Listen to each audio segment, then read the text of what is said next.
The War on Terror. How the Red Scare can inform our perspective of the War on Terror. In order to understand the importance of the Red Scare, we first need to tell you what it was about and why it informs our knowledge of the current War on Terror. The Red Scare was a period in American history where anti-communist fervor was very high. Technically, there were two Red Scares. One began after the fall of the Russian Tsar and the rise of Lenin in the Soviet Union. There was a brief pause during World War II when the Western Allies joined forces with the Communists to defeat Nazi Germany. Afterwards, the Soviet Union and its allies fell apart, and fears of a communist takeover of the West rose again. Beginning in the late 1940s in the Truman administration and continuing with the McCarthy era in the 1950s, the House Un-American Activities Committee investigated those accused of communist affiliation, and this continued into the 1960s. Some went to prison merely for refusing to testify or name names, even after McCarthy was discredited.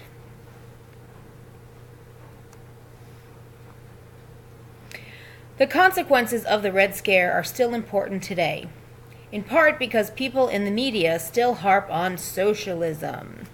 It wasn't just communists McCarthy targeted, but also anyone on the left, liberals and socialists too. The modern confusion about these terms stems from this period. While a handful of spies were caught, most people harmed by the Red Scare were loyal Americans with left-leaning views, including teachers, scientists, feminists, civil rights activists, consumer advocates, and labor advocates. People lost jobs and were investigated by the FBI. The Red Scare is an example of what sociologists call a moral panic. According to the online Dictionary of Social Sciences, a moral panic is an overreaction to forms of deviance, such as left-leaning political views, non-traditional views of women or race, that are deemed to be threats to the moral order. For instance, the domination of rich, white, conservative men. Moral panics play on people's fears, in this case, of a communist takeover of America. The McCarthy hearings are a classic case of a moral panic being fanned by the media as the hearings were held live on television.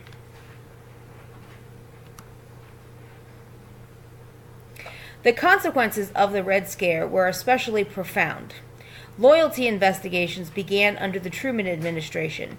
Even when an employee was cleared in one investigation, a promotion could trigger a new round of scrutiny based on the same old accusations. Liberals and their families could lose jobs over political activism for women's rights, civil rights, or labor rights. The Hollywood blacklist sent many people underground as actors like Ronald Reagan supported denying them work for merely attending a party at which a communist was said to have also attended. Attacks on left-leaning political figures were traumatic, and many were forced to adopt more militant anti-communist stances and a more incrementalist posture.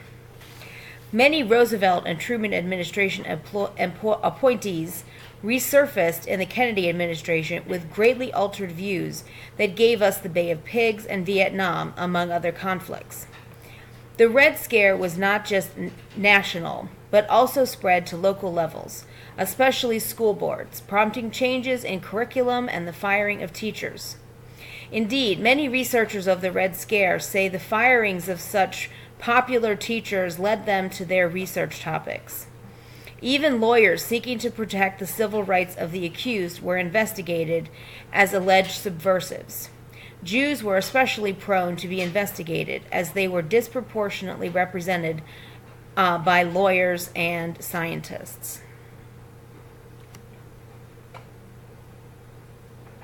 And so you may be wondering, what does this have to do with the War on Terror? A renewed interest in the Red Scare occurred after 9/11, as many saw parallels between what was going on then and what had happened during the Red Scare. Some of the parallels that have been noted between the Red Scare and the War on Terror include Suspicion alone is enough to get one added to the no-fly list, and it's nearly impossible to get off of it. Loyalty oaths were required of public employees in many states. Anti-Muslim violence increased, and other acts of discrimination. The wars in the Middle East, including the drone wars in Pakistan and Yemen, as well as conflicts in Afghanistan, Iraq, and Syria. Surveillance by the national security apparatus is easier than ever, and left-leaning groups are still targeted more than the KKK. Xenophobia of all sorts is on the rise. Public response after 9/11 included reactions that were largely based on fear. Some news stories relevant to the war on terror continue to the present day. This week, a picture of Congresswoman Ilhan Omar appeared at a GOP conference in West Virginia, implying that her election was a threat to America. Rashida Tlaib and Keith Ellison, also Muslim members of Congress, have likewise been targeted in the past. After the Red Scare, many liberals were traumatized and felt ashamed of being investigated, though they had done nothing wrong. Muslims experienced similar harms and traumas nearly 2 decades later, are still continuing to experience the side effects of increased violence and discrimination. The no-fly list continues to be controversial. Several well-publicized errors drew scrutiny. Even members of Congress have run into problems because of similar names to someone else already on the list or other errors.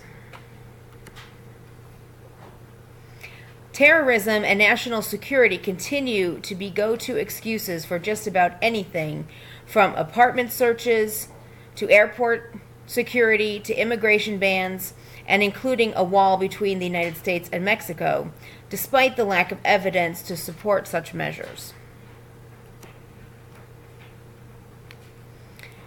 Civil libertarians continue to be concerned about surveillance and the extended number of jumps from a foreign contact that can be swept up and recorded, despite known abuses. Begun under the USA Patriot Act, even nearly 20 years later, this emergency act has not been allowed to expire. Understanding the Red Scare is important for understanding the threat to civil liberties under the guise of the war on terror. And once taken away, civil liberties are very difficult to get back again. The wars that we start are also very difficult to extract ourselves from.